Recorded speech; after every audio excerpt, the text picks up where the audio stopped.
महबूबाबाद जिले की 10वीं जमात की तालिबा मुतियाला साई सिद्धू ने सैलाब मुतासरीन की मदद के लिए 3,000 रुपये का अतिया दिया। तेलंगाना के कई अजला में तूफानी बारिश और सैलाब ने तबाही मचाई है। खम्मम और महबूबाबाद जिला बुरी तरह से मुतासिर हैं। कई लोग सैलाब मुतासरीन की मदद के लिए आगे आ रहे हैं और चीफ मिनिस्टर रिलीफ फंड्स के लिए अतियात दे रहे हैं। महबूबाबाद जिले की 10वीं जमात की तालिबा मुतियाला साई सिद्धू भी अतियात देने वालों में शामिल रही। उसने इमदादी कार्रवाइयों के लिए बैंक में जमा किए गए 3,000 रुपये चीफ मिनिस्टर रिलीफ फंड्स को अतिया किया है।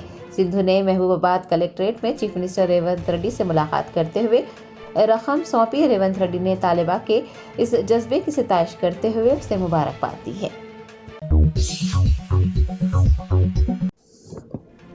आसाम के बारापेटा जिले में 28 मुसलमानों की डिटेंशन कैंप मुंतकली पर बैरिस्टर असदुद्दीन ओवैसी ने रद्द-ए-अमल जाहिर करते हुए कहा कि अगर एनपीआर और एनआरसी के साथ मर्दमशुमारी होगी तो मुल्क भर में ऐसे ही मनाज़िर दिखाई देंगे। बैरिस्टर असदुद्दीन ओवैसी सदर कुल हिंद मजलिस इत्तेहादुल मुस्लिमीन रुकन पार्लियामेंट हैदराबाद ने आसाम के बारापेटा जिले में 28 मुसलमानों की डिटेंशन कैंप की मुंतकली पर कहा कि अगर इस साल मुल्क में एनपीआर और एनआरसी मर्दमशुमारी के साथ होता है तो जगह जगह मुसलमानों को महरूस रखने के कैंप्स ले जाने के मनाज़िर देखने को मिलेंगे। इसलिए मुख्तलिफ रियासतों बशमूल तेलंगाना की जानिब से एनपीआर और एनआरसी की मर्दमशुमारी के साथ इनेकाद की मुखालिफत की गई है। आपको बता दें कि सोशल मीडिया प्लेटफॉर्म एक्स पर एक सहाफ़ी की जानिब से आसाम का वीडियो पोस्ट किए जाने पर बैरिस्टर असदुद्दीन ओवैसी ने अपने ख्यालात का इजहार किया है। एक सहाफ़ी आसिफ मुश्तबा ने एक्स पर वीडियो पोस्ट किया है जिसमें ये देखा जा सकता है कि कई मुस्लिम ख़ानदानों को हिरासत में लेते हुए उन्हें एक बस में सवार कर आसाम के डिटेंशन कैंप्स मुंतकिल किया जा रहा है। इस दौरान उन मुस्लिम ख़ानदानों के दीगर अरकान ख़ानदान उन्हें हिरासत में ले जाते हुए देखकर सड़क पर आह व बका करते नजर आ रहे हैं। मर्द, ख़वातीन और मासूम बच्चे बिलक बिलक कर रोते देखे जा रहे हैं। सर, आसाम में 28 लोगों को नॉन सिटीजन डिक्लेयर करके डिटेंशन कैंप्स में भेजा गया है। इसको कैसे मुसलमानों को कैसे देखिए, ये जो कल जो हरकत हुई इसकी पूरी जिम्मेदारी आसाम बॉर्डर पुलिस के ऊपर आती है, क्योंकि आसाम बॉर्डर पुलिस बहुत ही बायस्ड और रैंडमली किसी को भी पिक कर लेके उनको डिक्लेयर करती कि ये फॉरेनर्स हैं और फिर फॉरेनर्स ट्राइब्यूनल में केस जाता। और फॉरेनर्स ट्राइब्यूनल का भी जो तरीक़ा जो है वो बड़ा एक्सक्लूजनरी है, आर्बिट्ररी है। और तीसरी बात यह है कि सेक्शन 9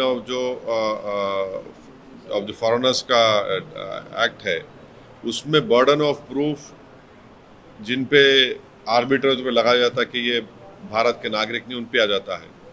तो इसीलिए ये जो पूरा प्रोसेस है इसके बारे में आप थोड़े दिन पहले रहीम अली का एक केस हुआ था सुप्रीम कोर्ट में, जिसमें सुप्रीम कोर्ट ने कहा था कि ये पूरा प्रोसेस ग्रॉस इनजस्टिस है और इसीलिए ये आसाम की बॉर्डर पुलिस और फिर वहाँ का जो फॉरेनर्स ट्राइब्यूनल है इनका जो तरीक़ा है बड़ा आर्बिट्री है। और इसी की बुनियाद पे आप देख रहे हैं कि आसाम में एक फैमिली में अगर 6 लोग हैं तो एक आदमी को बोलते ये इंडियन सिटीजन नहीं है। कैसा हो सकता है बोलिए? फैमिली में अगर पूरे होना एक को बोलते और फिर एक जगह पर इन 28 लोगों को जमा करना वहाँ पर और जमा करके एक तमाशा करना और उनकी चीख पुकार की आवाज़ें जो सबको फ़िक्रमंद और परेशान कर रही है। और आखिरी बात यह है कि government of India media report के मुताबिक सितंबर से सेंसस शुरू करेगा और सेंसस के साथ नरेंद्र मोदी एनपीआर एनआरसी करेंगे। जो स्टेट्स जैसा तेलंगाना है, यहाँ पर तेलंगाना की असेंबली में एक रेजोल्यूशन पास हुआ असेंबली में यूनानिमस के सेंसस होगा मगर एनपीआर एनआरसी नहीं होगा। मगर मोदी ये चाहते कि सितंबर में सेंसस होगा तो एनपीआर एनआरसी के साथ कराया जाए। अब जब एनपीआर एनआरसी होगा तो यही नज़ारे पूरे मुल्क में नज़र आएंगे हम खुदा ना खास्ता। सर, लीगल एस्पेक्ट्स को कंसिडर करते हुए इन लोगों को बताया गया है कि ये फॉरेनर्स नहीं, वो सही है। मैं आपको क्या बता रहा हूँ कि सेक्शन 9 जो है वो बर्डन ऑफ प्रूफ किसी पे भी आप इल्ज़ाम लगा दो कि भारत के नहीं है उनके ऊपर आता। दूसरा है कि आसाम की जो बॉर्डर पुलिस है रैंडमली किसी को भी उठा सकती है और उनको बोलते कि नो सिटीजन नहीं है। और फिर 2017 में यही ट्राइब्यूनल के मेंबर्स को रिन्यू नहीं करे, गवर्नमेंट वो जवाब दाखिल करिए बोल करके वो लोग काम सही नहीं कर रहे। काम सही नहीं कर रहे का मतलब क्या है कि ज़्यादा लोगों को आप लोग डिक्लेयर नहीं कर रहे कि ये इंडियन सिटीजन नहीं है। तो ये पूरा प्रोसेस आर्बिट्री है। और रिसेंटली मैं आपको एग्जाम्पल दे रहा हूँ, रहीम अली का केस है सुप्रीम कोर्ट में, जिसमें सुप्रीम कोर्ट ने कहा कि ग्रॉस इंजस्टिस है पूरा जो इनका तरीक़ेकार है, और वो बेचारा मर गया जब जजमेंट आया। तो ये बड़ा ही अच्छा, इनको आप अब लिख जाके डिटेंशन में रखेंगे। डिटेंशन में जब रखेंगे 2 साल रखेंगे उनको वहाँ पर, आप डिपोर्ट भी नहीं कर सकते ना बांग्लादेश को। उनको चलिए डिपोर्ट करके दिखाइए बांग्लादेश को, बांग्लादेश नहीं डिपोर्ट, बांग्लादेश एक्सेप्ट ही नहीं करता है इन लोगों को। अब डिटेंशन में रहेंगे, डिटेंशन में उनकी बेल होना या तो 6 महीने में होगा या फिर जो भी हो कोर्ट डिसाइड करेगा, मगर 2 साल वहीं रहेंगे वो लोग अपनी फैमिली से। ये लोग, इनके दूसरे फैमिली मेंबर जो 28 है, इनके दूसरे फैमिली मेंबर्स पूरे इंडियंस हैं। ये कैसा है बताइए आप।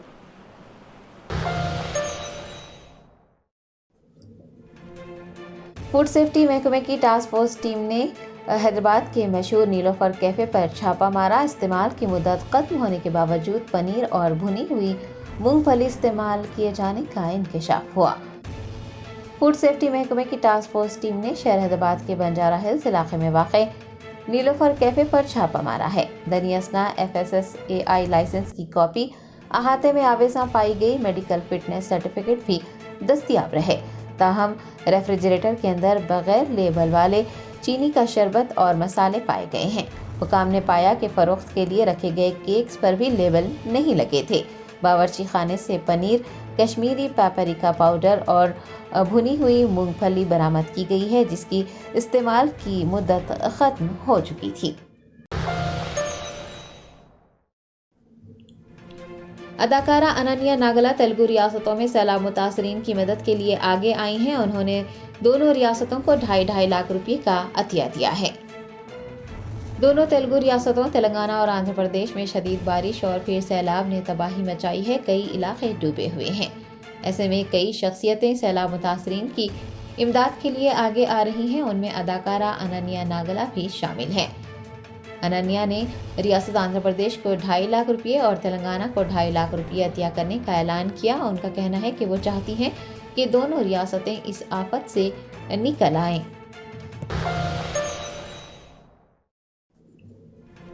महकमे मौसमियात ने खलीज बंगाल में हवा के कम दबाव की वजह से शुमाली तेलंगाना के अजला में शदीद बारिश का अलर्ट जारी किया है।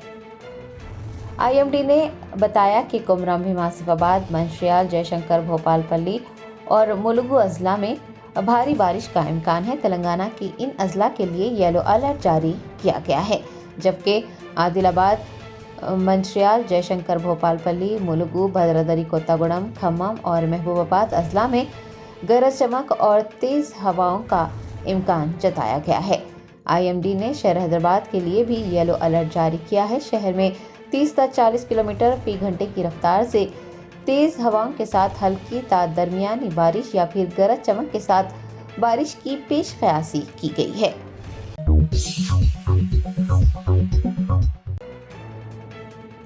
अजीम तर बल्दी हैदराबाद की कमिश्नर अमरापाली ने चार मीनार जोन का दौरा करते हुए मुख्तलिफ मुजव्वज़ा मंसूबों का जायज़ा लिया।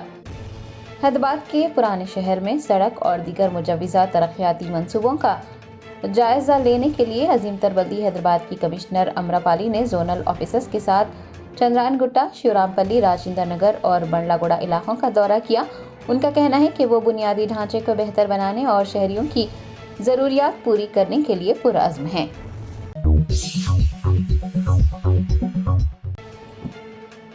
तेलंगाना के वजीर आपाशी उत्तम कुमार रेड्डी ने आपाशी के AE को मौके पर ही मुअत्तल कर दिया।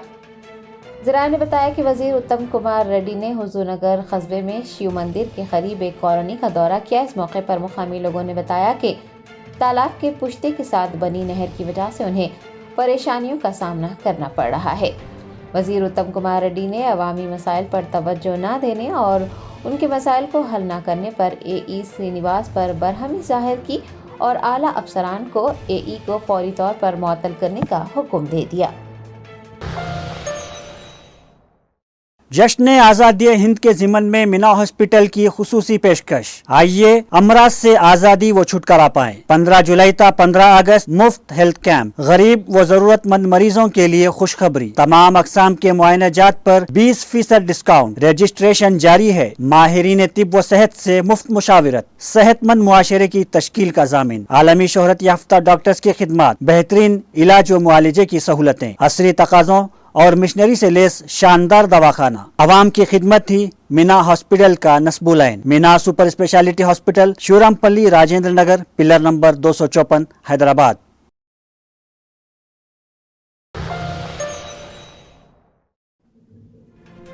तेलंगाना के महकमे एक्साइज के ओहदेदारों का कहना है कि गांजा स्मगलर्स के खिलाफ जारी ऑपरेशन धूलपेट उस वक्त तक जारी रहेगा जब तक गैर कानूनी तिजारत को रोका नहीं जाता। हैदराबाद के पुराने शहर के धूलपेट इलाके में महकमा एक्साइज 1 माह से ऑपरेशन धूलपेट चला रहा है। मंशियात की खरीदो फरोख्त करने वालों के खिलाफ कार्रवाई जारी है। एक्साइज इन्फोर्समेंट के डायरेक्टर वीबी कमला सेन रेड्डी ने बताया कि खुसूसी मुहिम का 1 महीना मुकम्मिल हो गया है, ताहम गांजा बेचने वालों की निगरानी इलाके में तलाशी मुहिम उस वक्त तक जारी रहेगी जब तक गैर कानूनी तिजारत को रोका नहीं जाता। एक्साइज के सुपरिटेंडेंट एन रेड्डी ने ऑपरेशन धूलपेट में अहम रोल अदा किया है। गांजे की फरोख्त पर 90% काबू पाने का इंकशाफ हुआ है। एन रेड्डी ने बताया कि गणेश निमज्जन के बाद ऑपरेशन धूलपेट दोबारा शुरू किया जाएगा।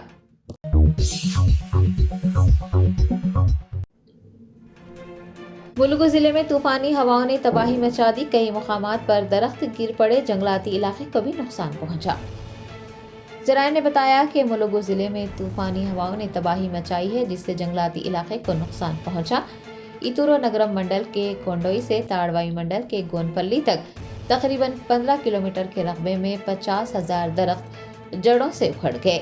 इस वाक़े का इल्म होने पर CCF प्रभाकर, DF और राहुल किशन जाधव और महकमे जंगलात के दीगर अफसरान ने इलाके का दौरा किया और तमाम तफसीलात हासिल की।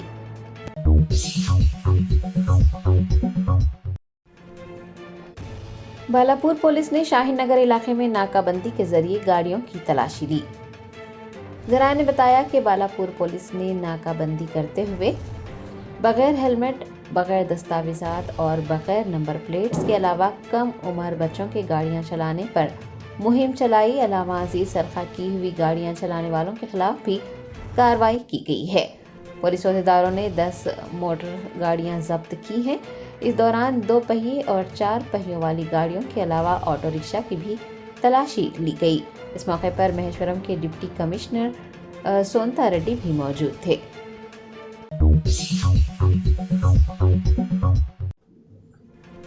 रियासत आंध्र प्रदेश के सैलाब ज़दा शहर विजयवाड़ा में सैलाब से बचाने के लिए एक शीरख्वार बच्चे को डब्बे में रखकर महफूज मुकाम पर मुंतकिल किया गया।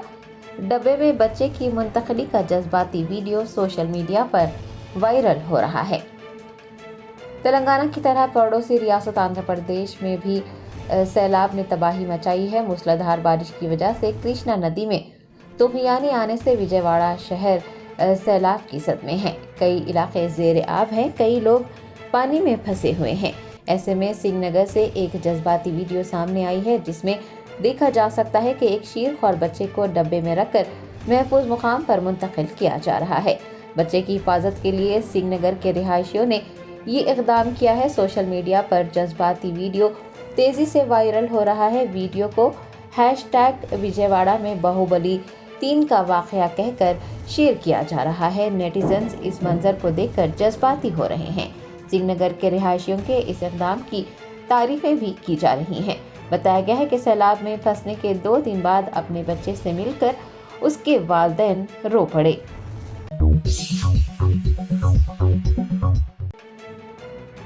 अमेरिका के टेक्सास में दिलखराश सड़क हादसे में 2 हैदराबादियों समेत 4 हिंदुस्तानी हलाक हो गए हैं।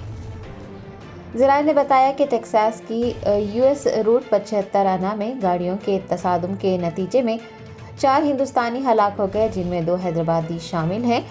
महलूकीन की शिनाख्त हैदराबाद के आर्यन रघुनाथ, उनके दोस्त फारूक शेख के तौर पर की गई है, जबकि तेलुगु रियासत से ताल्लुक़ रखने वाला लोकेश और तमिलनाडु का वासुदेवन भी महलूकीन में शामिल हैं। ये चारों बेंटन वैली जा रहे थे कि ये हादसा पेश आया। हादसे की वजह गाड़ियों में तसादुम बताया गया है, जो कि तेज रफ्तारी की वजह से हुआ। तमाम अफराद SUV में सफ़र कर रहे थे। हादसे के बाद कार मुकम्मल तौर पर शोला पोश हो गई और चारों उसमें फंस गए। ज़राए ने बताया है कि उनकी नाशें नाकाबिल शिनाख्त थी।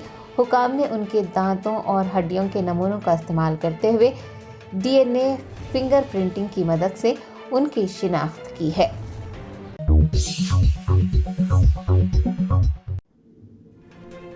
मरकजी वजीर नितिन गडकरी का कहना है कि अगर ढांचा बनाने में स्टेनलेस स्टील का इस्तेमाल किया जाता तो सिंधुदुर्ग में छत्रपति शिवाजी महाराज के मुजस्सिमे को गिरने से बचाया जा सकता था। मरकजी वजीर नितिन गडकरी ने FICCI के एक प्रोग्राम में कहा कि साहिली इलाकों में जंग से बचने वाले मवाद का इस्तेमाल किया जाना चाहिए। उनका कहना था कि वो पिछले 3 सालों से दबाव डाल रहे हैं कि समंदर के करीब बनाए गए पुलों की तामीर में स्टेनलेस स्टील का इस्तेमाल किया जाना चाहिए। सिंधुदुर्ग में छत्रपति शिवाजी महाराज के मुजस्सिमे के मुनहदम हो जाने पर मरकजी वजीर का कहना था कि अगर ढांचा बनाने में स्टेनलेस स्टील का इस्तेमाल किया जाता तो शिवाजी के मुजस्सिमे को गिरने से बचाया जा सकता था। उसमें स्टेनलेस स्टील का ही उपयोग करना चाहिए, क्योंकि मुझे मालूम है, मैं जब मुंबई में 55 फ्लाईओवर बना रहा था तो एक व्यक्ति ने मुझे मूर्ख बनाया था। उसने एक पाउडर कोटिंग करके हरे रंग का लोहा दे के बोला ये रस्ट नहीं लगेगा, और मैं विश्वास रखा, लगा, रस्टिंग हुआ। तो अभी ऐसा है कि जहां 30 किलोमीटर समुद्र के बाजू में है वहां स्टेनलेस स्टील यूज किए बिना पर्याय नहीं है। अगर वो शिवाजी का पुतला अगर स्टेनलेस स्टील यूज होता तो 100% वो नहीं गिरता। आप मुंबई में देखो, कितना भी अच्छा काम करो, समुद्र के बाजू में जो बिल्डिंग है वो जल्दी उसमें रस्टिंग लग जाता है। तो इसलिए कहीं ना कहीं कौन से मटेरियल को यूज करना, कॉस्ट इफेक्टिव कौन सा है, और इसमें प्रीकास्ट का उपयोग और ज्यादा प्रमाण पर करना। और मुझे लगता है कि जहां हार्ड रॉक है वहां नेचुरली आपकी जो ड्रिलिंग बोरिंग मशीन्स होगी वो पावरफुल लगेगी, पर जहां मिट्टी है या कोई ज्यादा हार्डनेस नहीं है वहां हेवी मशीन की जरूरत नहीं है। तो क्या मशीन भी ऐसे 2 प्रकार की हो सकती है क्या, जो रॉक के लिए अलग हो और हिमालयन टेरेन के लिए जिसके लिए अलग हो? अगर रॉक लगता है तो वो मशीन यूज करेंगे, नहीं तो ये करेंगे। Germanton super speciality hospital, national award winner doctor Mir Jawad Zar Khan, German trained senior orthopaedic surgeon and director, माहिर डॉक्टर्स डॉक्टर वासिफ आजम और doctor Bharavi Chanduri, senior cardiologist और दीगर डॉक्टर्स नुमाया खिदमत अंजाम दे रहे हैं। Robotic surgery, advance cath lab, MRI, operation theatre, ICU, 2D ultrasound जैसी सहूलियात से आरास्ता कॉर्पोरेट लेवल हॉस्पिटल। वाजबी फीस में हर मर्ज से शिफायाबी के लिए Germanton super speciality hospital, Attapur.